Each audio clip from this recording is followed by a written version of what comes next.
ইরানের সর্বোচ্চ ধর্মীয় নেতা আয়াতোল্লাহ আলী খামেনেইয়ের মৃত্যু। আমেরিকা ও ইসরায়েলের যৌথ হামলায় তার মৃত্যুর কথা নিশ্চিত করেছে তেহরানও। 1 মার্চ রবিবার সকালেই সরকারিভাবে খামেনেইয়ের মৃত্যুর কথা স্বীকার করেছে ইরান। তার মৃত্যুর খবর জানানো হয়েছে ইরানের সরকারি সংবাদ সংস্থা IRIBর তরফে। বিবৃতি দিয়ে খামেনেইয়ের মারা যাওয়ার কথা জানানো হয়েছে ইরানের রেভলিউশনারি গার্ডসের তরফেও। এর আগে ইসরায়েলের প্রধানমন্ত্রী বেঞ্জামিন নেতানিয়াহু খামেনেইয়ের মৃত্যুর কথা জানিয়েছিলেন।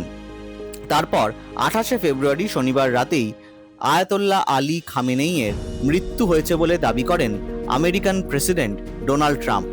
সেই সময় ইরানের তরফে এই খবর সম্পূর্ণ অস্বীকার করা হয়।